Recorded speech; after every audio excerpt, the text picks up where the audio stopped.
Hello friends, welcome back to my YouTube channel. Friends, आज के इस वीडियो में हम लोग समझने वाले हैं क्लास 12th फिजिक्स का बहुत महत्वपूर्ण चैप्टर प्रकाश वैद्युत प्रभाव। ठीक, इसके बारे में बहुत डिटेल में सब चर्चा करेंगे आज की इस वीडियो में। और इस चैप्टर के अंतर्गत हम लोग आज 5 हेडिंग को कवर करने वाले हैं जो कि बहुत महत्वपूर्ण है। इनमें से कोई एक हेडिंग आपके एग्जाम में 100% मिलने वाली है। ठीक है, तो बोर्ड एग्जाम देने से पहले आप इस वीडियो को जरूर देख के जाइएगा। इनमें से हो सकता है कोई सी भी हेडिंग आपके पेपर में आ सकती है। ठीक, तो चलिए फिर बिना देरी करते हुए स्टार्ट करते हैं आज की इस वीडियो को और समझते हैं कि प्रकाश वैद्युत प्रभाव क्या होता है। और उसके बाद दूसरी हेडिंग हमारी क्या है कि देहली आवृत्ति क्या होती है, देहली तरंग दैर्ध्य क्या होती है, निरोधी विभव और कार्यफलन क्या होता है। आप किसी भी सेट का पेपर उठा लीजिएगा, इनमें से कोई ना कोई क्वेश्चन आपको मिलेगा जरूर। ठीक है, इनमें से मैं अभी बताऊंगा कि सबसे महत्वपूर्ण कौन सा है और सबसे जिसके पेपर में आने के चांसेस बहुत ज़्यादा रहते हैं, तो आप उसको जरूर तैयार करके जाइएगा। चलिए शुरू करते हैं। देखिए यहाँ पे सबसे पहले हमारी हेडिंग क्या है, प्रकाश वैद्युत प्रभाव। तो सबसे पहले हम इसे ही समझेंगे। ठीक है, तो कहता है जब धातु की सतह पर, मान लीजिए हमारे पास क्या है, कोई धातु है, अगर हम धातु की सतह पर निश्चित आवृत्ति से अधिक आवृत्ति का प्रकाश आपतित करते हैं, मतलब जब किसी धातु की सतह पर क्या होता है, मान लीजिए यहाँ पे क्या है, कोई धातु की सतह है, अब इसमें क्या होता है, एक निश्चित आवृत्ति से अधिक आवृत्ति का क्या होता है, प्रकाश आपतित होता है, तो इस सतह से बेटा क्या उत्सर्जित होने लगते हैं, इलेक्ट्रॉन क्या निकलने लगते हैं, इलेक्ट्रॉन उत्सर्जित होने लगते हैं। यह घटना प्रकाश वैद्युत प्रभाव कहलाती है। तो सिंपल सा आप क्या बताओगे कि जब किसी धातु की सतह पर एक निश्चित आवृत्ति से अधिक आवृत्ति का प्रकाश आपतित होता है तो धातु की सतह से इलेक्ट्रॉन उत्सर्जित होने लगते हैं। यह घटना प्रकाश वैद्युत प्रभाव कहलाती है। सिंपल सा आपको ये बताना है। ठीक है, उसके बाद अगली हेडिंग हमारी आती है देहली आवृत्ति। ये बहुत महत्वपूर्ण हेडिंग है। ठीक है, तो इसको आप जरूर याद करके जाइएगा।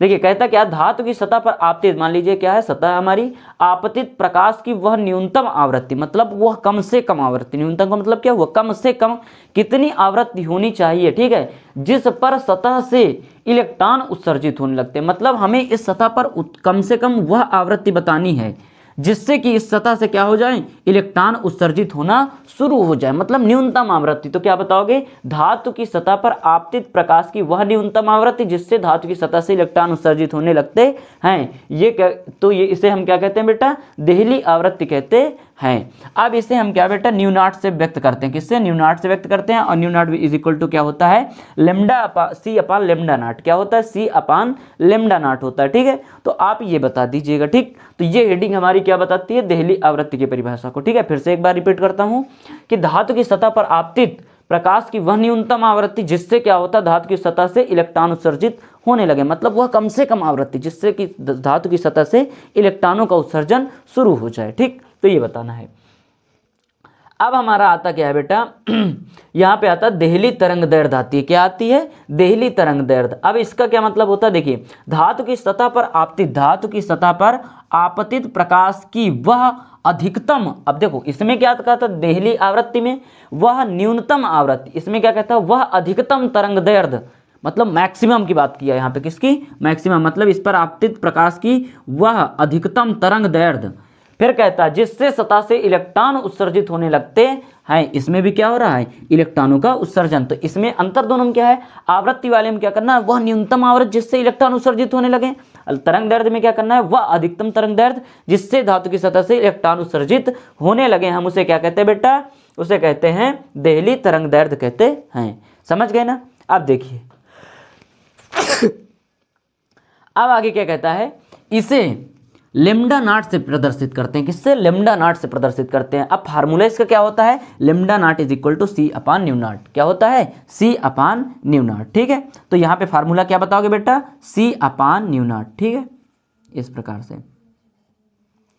अब उसके बाद देखिए अगला हमारा क्या आता है बेटा, निरोधी विभव आता है। ये महत्वपूर्ण डेफिनेशन है, ये एग्जाम में रिपीटेड क्वेश्चन इसका रहता है। ठीक है, तो देखिए इसको क्या आप कहोगे कि एनोड प्लेट पर आप दिया गया वह न्यूनतम ऋणात्मक विभव, ये क्या होता है बेटा, ऋणात्मक विभव होता है। ठीक है, तो यहाँ पे माइनस, वह ऋणात्मक विभव जिस पर प्रकाश वैद्युत धारा शून्य हो जाती है, मतलब एनोड प्लेट पर दिया गया वह ऋणात्मक विभव जिस पर प्रकाश वैद्युत धारा शून्य हो जाती है, उसे हम क्या कहते हैं, निरोधी विभव कहते हैं। और इसे हम क्या लिखेंगे बेटा, वी नॉट से व्यक्त करते हैं। किससे व्यक्त करते हैं, वी नॉट से।